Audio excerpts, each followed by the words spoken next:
दोस्तों आज की जो हमारी ये सच्ची घटना है इसकी शुरुआत होती है दोस्तों। ये होती है दोस्तों उत्तर प्रदेश में एक जिला पड़ता है जिस जिले का नाम है दोस्तों वाराणसी वाराणसी। और इसी वाराणसी जिले के अंदर एक माया नाम की लड़की दोस्तों रहा करती थी। और दोस्तों जो माया थी इसके परिवार में एक इसका भाई भी था जिसकी शादी हो चुकी थी और वह अपनी पत्नी के साथ रहा करता था। दोस्तों मैं आप सभी लोगों को बता दूं कि माया जो जो थी वह अपने भाई और भाभी के साथ रहा करती थी। माया के भाई को शादी को लगभग करीबन 7 से 8 साल का समय बीत चुका था, लेकिन दोस्तों अभी तक माया की जो भाभी थी उसने अभी तक किसी भी बच्चे को जन्म नहीं दिया था। इसी कारण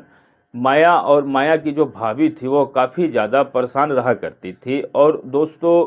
माया जो है वह लगभग करीबन 7-8 साल तक तो वह अपने भाई का इंतज़ार करती है कि कब मेरा भाई खुशखबरी देगा। लेकिन दोस्तों शादी का जब 8 साल का समय गुजर जाता है और उसके बाद भी दोस्तों जब माया को अपने भाई की तरफ से कोई खुशखबरी नहीं मिली तो यहाँ पर दोस्तों माया का दिमाग थोड़ा सा खराब हो जाता है। और दोस्तों ये लड़की जो है यह एक बहुत बड़ा कदम उठाने का फैसला करती है। और दोस्तों उस फैसले कर उसे सोचती है कि मैं देखना चाहती हूँ कि आखिर जो मेरा भाई है वो मर्द है या फिर ना मर्द है। अब दोस्तों इसी चीज़ का पता लगाने के लिए माया जो है वह अपनी भाभी की तरफ हो जाती है और अपनी भाभी को सारी बातें और जो उसका प्लान है उसको वह अपनी भाभी को बता देती है। अब दोस्तों इसी प्लान के अंतर्गत जो माया की भाभी है वो भी माया का साथ दे देती है। और दोस्तों उसके बाद होता क्या है मैं आप सभी लोगों को बता दूं कि जो ये माया है वह रात्रि के लगभग 8 से 9 बजे के करीब समय हो रहा था। और माया का भाई दोस्तों जैसे ही ऑफिस से आता है और ऑफिस से आने के बाद तुरंत ही बाद वह अपने कमरे में जाता है। तो दोस्तों माया को भाई को यह पता नहीं था कि आज मेरे कमरे में मेरी पत्नी की जगह मेरी बहन है। और उसके बाद दोस्तों माया और माया के भाई दोनों के बीच में एक ऐसी घटना घट जाती है कि जिसके बारे में दोस्तों जब आप सुनिएगा नु तो सच बता रहा हूँ आपके पैरों तले से ज़मीन खिसक जाएगी। और दोस्तों आप कल्पना भी नहीं कर पाएंगे कि क्या ऐसा भी कभी हो सकता है। दोस्तों सारी जो घटना है वो शुरू से लेकर के अंत तक मैं आप सभी को इस वीडियो के माध्यम से बताने वाला हूँ कि आखिर आगे क्या हुआ। इसलिए दोस्तों वीडियो में बने रहिएगा और दोस्तों वीडियो को पूरा ज़रूर देखिएगा। दोस्तों माया ने एक ऐसे घर में जन्म लिया था जो कि नॉर्मल तरीके से मिडिल क्लास में अपना जीवन बिता रहा था। माया जो थी दोस्तों वह अपने माता पिता के 2 बहन भाई थे। माया से एक माया का बड़ा वाला भाई था जिसका नाम कार्तिक आर्यन था दोस्तों। और वह माया से पूरे पूरे करीबन 4 साल के बड़ा था। और दोस्तों ये दोनों जो भाई बहन थे ये देखने में काफ़ी ज़्यादा खूबसूरत थे। और ये दोनों भाई बहन जो थे वो शुरू से ही अपने 2 भाई बहन एक दूसरे की जो गुप्त बातें थी वो दोनों एक दूसरे से शेयर किया करते थे। अब होता यह है दोस्तों कि धीरे धीरे ये दोनों ही बढ़ते जाते हैं और जब दोस्तों इनकी उम्र शादी के योग हो जाती है और दोस्तों जो माया के पिता थे वो पास के ही बाजार में दुकान डाल रखा था जिस दुकान के अंदर दोस्तों वह चाय और पकौड़ी बेचा करते थे। और सुबह से शाम तक इतने और चाय पकौड़ी और समोसे बिक जाते थे कि माया के पूरे परिवार का खर्चा बहुत ही अच्छा से चल जाया करता था। दोस्तों मैं आप सभी लोगों को बता दूं कि माया के जो माता पिता थे वह माया और माया के भाई कार्तिक दोनों को किसी भी बात के लिए कोई भी कमी महसूस नहीं होने देते थे। समय से उन्हें हर चीज़ दिला दिया करते थे। और धीरे धीरे दोस्तों जो ये माया है अपने माता पिता के साथ बड़ी हो जाती है। लेकिन दोस्तों माया से तो बड़ा इसका भाई था जिसके दोस्तों इसके पापा ने एक अच्छा सा घर देकर माया के बड़े भाई की शादी करवा दी।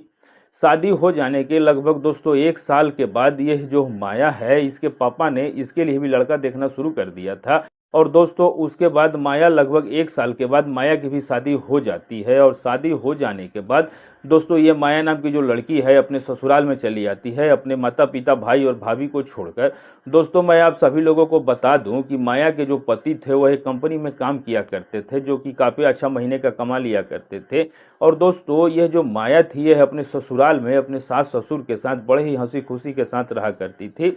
दोस्तों माया जैसे अपने मम्मी पापा के साथ रहती थी वैसे ही दोस्तों मम्मी के जो सास ससुर थे वो बिल्कुल उसके माँ बाप की तरफ मिल गए थे। माया को किसी भी चीज़ की कभी कमी महसूस नहीं होने देते थे। और इसी बात से माया जो थी वह बहुत ही अच्छे से अपना जीवन बिता रही थी। लेकिन दोस्तों आप सभी लोग इस बात को बड़े ही अच्छे तरीके से जानते हैं, हम क्या पूरी दुनिया जानती है कि भगवान कभी भी किसी के साथ कुछ भी कर सकता है। और अगर किसी के अच्छे दिन चल रहे हैं तो बुरे भी आ सकते हैं, और अगर किसी के बुरे चल रहे हैं तो अच्छे भी आ सकते हैं। इसलिए दोस्तों कभी भी अपने आप पे घमंड नहीं करना चाहिए। दोस्तों मैं आप सभी लोगों को बता दूं कि जो माया थी वह एक ऐसी लड़की थी जो कि किसी भी बात पे घमंड नहीं किया करती थी, चाहे उसके पास कुछ हो या ना हो। दोस्तों माया की शादी को जब करीबन 3-4 साल का समय गुजर जाता है तो 4 साल के बाद माया का जो पति था, जिसका कि नाम विशाल था, दोस्तों विशाल जो था वह एक दिन अपनी कंपनी से छुट्टी लेकर के, लगभग 4-5 दिन के उसने कंपनी के लिए छुट्टी लिया और वो अपने घर के लिए आ रहा था। अब जैसे ही दोस्तों माया का पति अब कंपनी से अपने घर की तरफ आ रहा था तो दोस्तों बीच रास्ते में ही माया के पति के साथ एक बहुत बड़ा हादसा हो जाता है, और उसी हादसे के कारण माया के पति के साथ दोस्तों कुछ ऐसा हो जाता है कि जिसके बारे में माया ने कभी कल्पना ही नहीं की थी कि छोटी सी उम्र में ही उसको विधवा होना पड़ेगा। पर दोस्तों उसी हादसे के अंदर क्या होता है कि माया का जो पति था दोस्तों वह हमेशा के लिए इस दुनिया को छोड़ करके चला जाता है। और दोस्तों जब ये बात उसकी पत्नी माया को पता चलती है तो माया के पैरों से ज़मीन खिसक जाती है, और माया जो थी वह अपना रो रो कर बहुत ही ज़्यादा बुरा हाल कर लेती है। लेकिन दोस्तों ये बात आप सभी लोग जानते हैं कि जो भी ऊपर वाला करता है उसे कोई नहीं मिटा सकता। उसने जो कर दिया वह हो गया। अब दोस्तों माया जब अपने पति को खोती है तो उसको इस बात का काफ़ी ज़्यादा दुख होता है, और माया जो है दोस्तों वह अपने ससुराल में करीबन 1 महीने का वक्त बड़ा ही मुश्किल से बिताती है। क्योंकि दोस्तों आप सभी लोग जानते हैं इस बात को कि एक महिला या एक लड़की को शादी को 3-4 साल का समय हो गया है, और 3-4 साल के बाद ही अगर लड़की का पति इस दुनिया में ना रहे तो आखिर वह किसके साथ रहेगी, और अपना बाकी का जीवन है वह किसके साथ बिताएगी। यह बहुत ही सोचने वाली बात हो जाती है। और दोस्तों इसी बात का जो दुख था वह माया को काफ़ी ज़्यादा हो रहा था, और माया जो थी दोस्तों वह अपने ससुराल में किसी भी तरीके से घुट घुट कर 1 महीने का समय बिताती है, और ऊपर से दोस्तों अपने पति का डेथ जो था उसे भी बहुत ज़्यादा उसे खा रही थी। अब दोस्तों यहाँ पे माया के जो सास ससुर थे दोस्तों वह काफ़ी ज़्यादा अच्छे इंसान थे, और माया के सास ससुर ने माया के पति के गुजर जाने के लगभग 2 महीने के बाद माया से बोला कि बेटा अभी तुम्हारी उम्र ही क्या है, और अगर तुम हमारे साथ यहाँ पे रहोगी तो तुम्हारी ज़िंदगी बेकार हो जाएगी। तो अब अभी तुम्हारी उम्र इतनी है कि तुम दूसरी शादी आसानी से कर सकती हो। अब दोस्तों यही फैसला जो है वह माया के जो सास ससुर हैं वह माया के भाभी और भाई को भी बता देते हैं, और वह कहने लगते हैं कि देखिए हमारी जो बहू है, तुम्हारी जो बेटी बहन है, इसकी उम्र अभी ज़्यादा नहीं हुई है, और हमारा जो बेटा था वह अब हमें इस दुनिया को छोड़ करके चला गया है, लेकिन ये बेचारी अपना जीवन बाकी का यहाँ अकेले नहीं गुजार सकती है। इसलिए हम फैसला ले रहे हैं कि तुम अपनी बहन को अपने पास ले जाओ और कोई अच्छा सा रिश्ता देख करके इसकी दूसरी शादी करवा देना। दोस्तों मैं आप सभी लोगों को बता दूं कि माया का जो भाई था वह माया से काफ़ी ज़्यादा प्यार किया करता था। अब माया का भाई तुरंत ही यह फैसला ले लेता है कि मैं अपनी बहन को अपने साथ में ले जा रहा हूं, और उसके बाद दोस्तों माया जो है वह अपने भाई के साथ अपने ससुराल को हमेशा हमेशा के लिए छोड़ करके अपने घर पे वापस आ जाती है, और दोस्तों उसके बाद अपने भाई और अपनी भाभी के साथ ही रहने लगती है। दोस्तों मैं आप सभी लोगों को बता दूं कि माया की जो भाभी थी उसका नाम कविता था, और दोस्तों मैं आप सभी लोगों को बता दूं कि उसकी शादी को लगभग अब पूरे 4 से 5 साल का समय हो गया था। यानी कि माया की भाई को शादी का 5 साल का समय हो चुका था, लेकिन 5 साल की शादी में दोस्तों अभी तक माया के भाई ने कोई भी खुशखबरी नहीं दी थी। लेकिन दोस्तों उस वक्त माया जो थी वह इन सब चीज़ों पर बिल्कुल ध्यान नहीं देती है, क्योंकि दोस्तों वह बेचारी अपने पति की डेट से इतना ज़्यादा पागल हो गई थी कि ना तो खाना ही टाइम से खाती थी और ना ही वह टाइम से सोया ही करती थी, और ज़्यादातर समय माया जो है वह बीमार ही रहने लगी थी। और दोस्तों अब इसी तरीके से समय बीतते जाता है, और माया को दोस्तों अपने भाई और भाभी के साथ रहते रहते करीबन पूरी 1 साल का समय बीत जाता है। और दोस्तों मतलब जब 1 साल का समय माया को अपने भाई और भाभी के साथ रहते रहते बीत जाता है तो जो माया का भाभी है वह अपनी बहन के लिए कोई और लड़का देखना शुरू कर देता है। लेकिन दोस्तों मैं आप सभी लोगों को बता दूं कि जहां से भी कोई लड़का रिश्ता देखने के लिए आते थे, और जब इनको पता चलता था कि इसकी पहली शादी हो गई है और इसके पति जो है वह अब इस दुनिया में नहीं रहा और इसी कारण यह वापस अपने घर पे आ गई है, तो इस बात को सुन करके जो भी रिश्ते के लिए आता था वह मना कर करके चला जाया करता था। अब दोस्तों मान के चलिए तो एक धब्बा सा माया के ऊपर लग चुका था, और इसी बात को लेकर के माया के लिए जो भी नए नए रिश्ते आते थे वह कोई ना कोई कारण से कैंसिल हो जाया करता था। और दोस्तों इसी बीच माया भी अब काफ़ी ज़्यादा दुखी रहने लगी थी। इधर माया का भाभी और जो भाभी है वह दोस्तों काफ़ी ज़्यादा परेशान रहने लगे थे, क्योंकि दोस्तों जैसे जैसे दिन बीत रहे थे वैसे वैसे माया की जो उम्र थी और भी ज़्यादा बढ़ती जा रही थी, और माया को भाई को लगा कि अगर टाइम से बहन की शादी नहीं कर पाए दोबारा तो आसपास के लोग जो हैं वो तरह तरह की बातें बताएंगे और कई उल्टी सीधी बातें करेंगे। लेकिन दोस्तों काफ़ी कोशिश करने के बाद भी माया के लिए कोई भी लड़का नहीं मिला। मिलने की तो दूर की बात है, बल्कि जो मिलते थे वो शादी से माया से शादी करने के लिए तैयार ही नहीं होते थे। अब दोस्तों इसी बात को लेकर के समय गुजरते जाता है और टाइम बीतते दोस्तों समय नहीं लगता, और माया को दोस्तों अपने भाई और भाभी के साथ रहते रहते पूरे 4 से 5 साल का और समय बीत जाता है। और दोस्तों इन 4 से 5 सालों के अंदर जो माया की उम्र थी वो भी काफ़ी ज़्यादा हो गई थी, और उधर दोस्तों माया की जो भाभी थी वह अपने लिए परेशान हो रही थी। उसके जीवन में भी एक बहुत बड़ी समस्या थी, और दोस्तों वह समस्या क्या थी मैं आप लोगों को बता दूं कि माया की भाई को शादी को पूरे 8 से 9 साल का समय हो चुका था, लेकिन दोस्तों 8 से 9 साल के बाद भी माया के भाई ने अभी तक कोई भी खुशखबरी माया को नहीं सुनाई थी। अब दोस्तों एक ही घर में एक तो दोस्तों माया की दूसरी शादी नहीं हो पा रही थी, और दूसरी तरफ दोस्तों माया की जो भाभी है वह किसी भी संतान को जन्म नहीं दे पा रही थी। अब दोस्तों माया के लिए टेंशन ही टेंशन था। कई बार दोस्तों माया जो थी वह अपनी भाभी को समझाने की कोशिश करती थी, या अपनी भाभी से पूछा करती थी कि तुम्हारे और मेरे भाई के बीच में सब कुछ ठीक ठाक तो चल रहा है ना, कोई दिक्कत तो नहीं है। लेकिन दोस्तों यहाँ पर जो माया की भाभी जो थी वह माया से कहती थी कि हमारे बीच सब कुछ सही चल रहा है, लेकिन पता नहीं क्या हो रहा है क्या नहीं हो रहा है, किस्मत साथ नहीं दे रही है। अब दोस्तों यहाँ पे जो माया है वो काफ़ी ज़्यादा परेशान रहने लगती है, और दोस्तों मुसीबतें और भी ज़्यादा बढ़ती जा रही थी। अड़ोस पड़ोस के लोग जो है वो तरह तरह की बातें बना रहे थे कि एक ही घर में दो दो दाग है। एक एक लड़के की पत्नी है जो कि 8-9 साल शादी को हो गए लेकिन अभी तक तो कोई संतान को जन्म नहीं दिया है, और दूसरी तरफ माया है जिसकी शादी हो गई और शादी हो जाने के बाद भी घर में ही बैठी है। तो दोस्तों लोगों के ताने सुन सुन करके ये काफ़ी ज़्यादा परेशान हो जाती है। लेकिन दोस्तों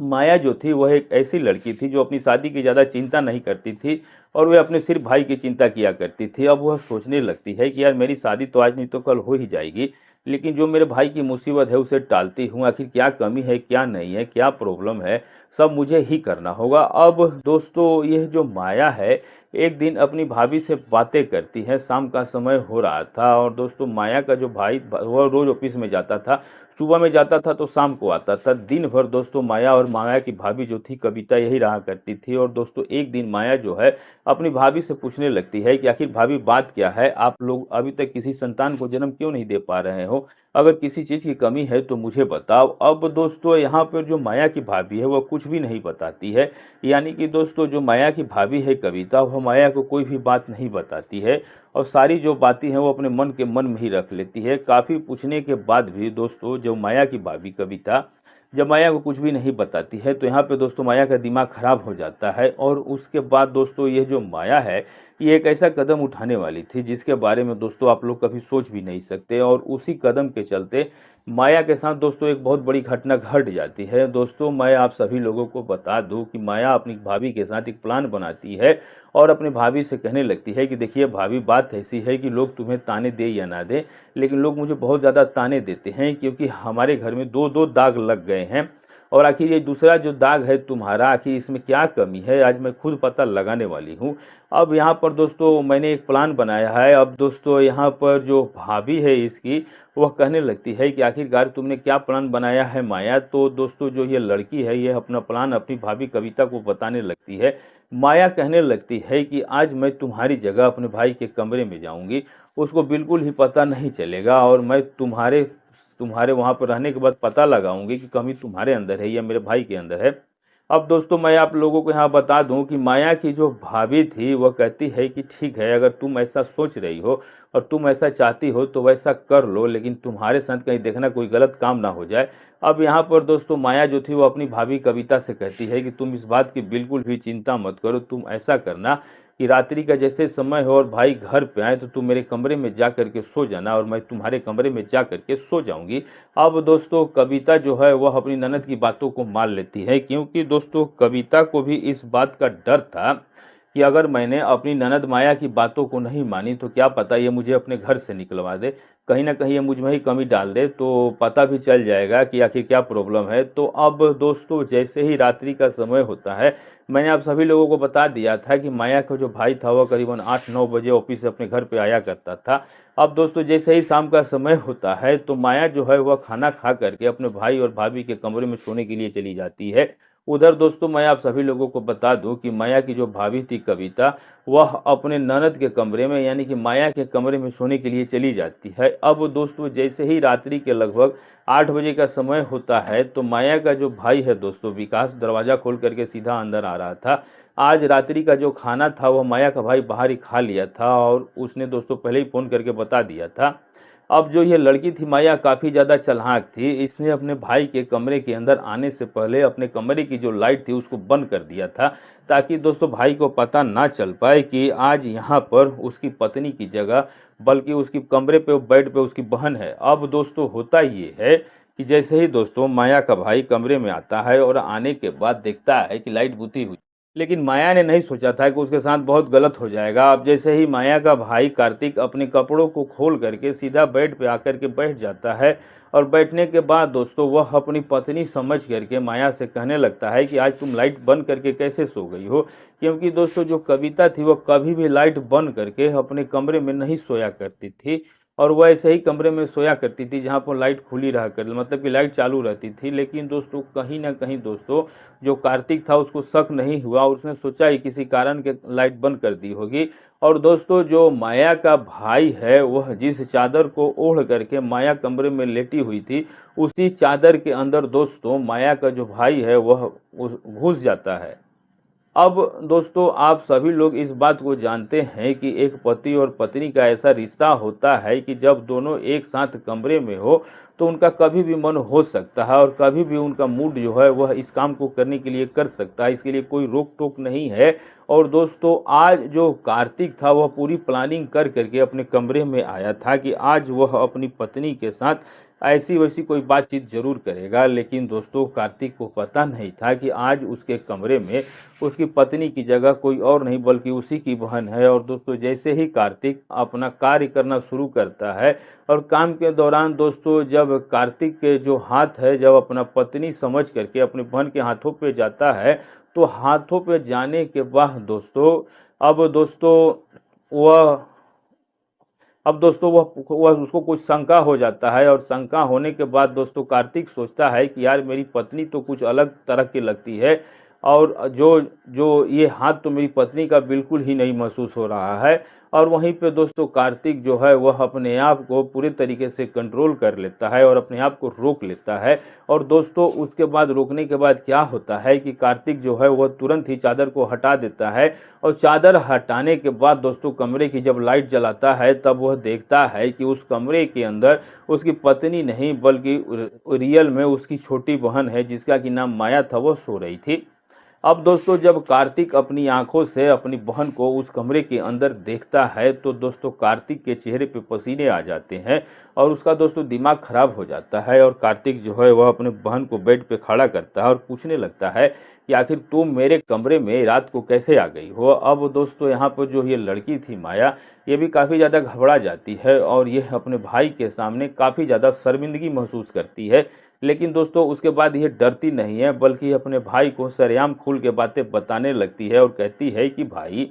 मैंने जो भी इतना बड़ा कदम उठाया है वो मैंने इसलिए उठाया है ताकि तुम्हारी और भाभी को शादी को पूरे 9 साल का समय बीत चुका है, लेकिन आज तक तुम दोनों ने कोई भी खुशखबरी नहीं दी है और इसी बात से मैं काफ़ी ज़्यादा परेशान थी और मैं आज इस बात का पता लगाने के लिए तुम्हारे कमरे में आ गई कि तुम मर्द हो या ना मर्द हो। अब दोस्तों जब इन बातों को कार्तिक सुनता है तो काफ़ी ज़्यादा गुस्से में हो जाता है और वह अपनी बहन को डांटने और समझाने लगता है और कहता है बहन ये तरीका आजमाने के तरीके बहुत थे, तुम कोई और तरीका अपना लेती और अगर तुम्हारे ही साथ कुछ गलत हो जाता तो बात ज़्यादा बिगड़ सकती थी।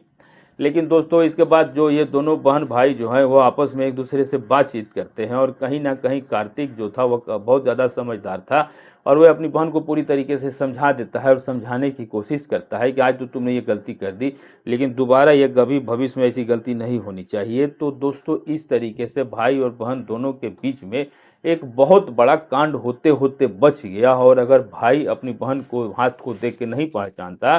तो बाकी दोस्तों आप जो अपनी राय है वो कमेंट करके मुझे ज़रूर बताइएगा कि आखिर जो भाई ने फैसला लिया था, इस बहन ने जो फैसला लिया था इस बात का पता लगाने के लिए कि मेरा भाई मर्द है या ना मर्द है, क्या ये सही है या गलत है, कमेंट करके ज़रूर बताइएगा। और दोस्तों मैं आपको बता दूं कि इस वीडियो को बनाने का मेरा मकसद किसी की भावनाओं को ठेस पहुंचाना, किसी को दिल दुखाना बिल्कुल भी नहीं है। सिर्फ मेरा मकसद दोस्तों आपको जागरूक और सचेत करना है और आपको सिर्फ ये बताना है कि आज के ज़माने में ये सब कुछ भी हो रहा है। तो दोस्तों वीडियो अच्छी लगी हो तो चैनल को सब्सक्राइब, वीडियो को लाइक ज़रूर कीजिएगा। और आप ये वीडियो जहाँ से भी देख रहे हैं अपना और अपनी सिटी का नाम लिखना बिल्कुल मत भूलिएगा। मिलेंगे दोस्तों ऐसे ही किसी सच्ची घटना के साथ, तब तक के लिए नमस्कार।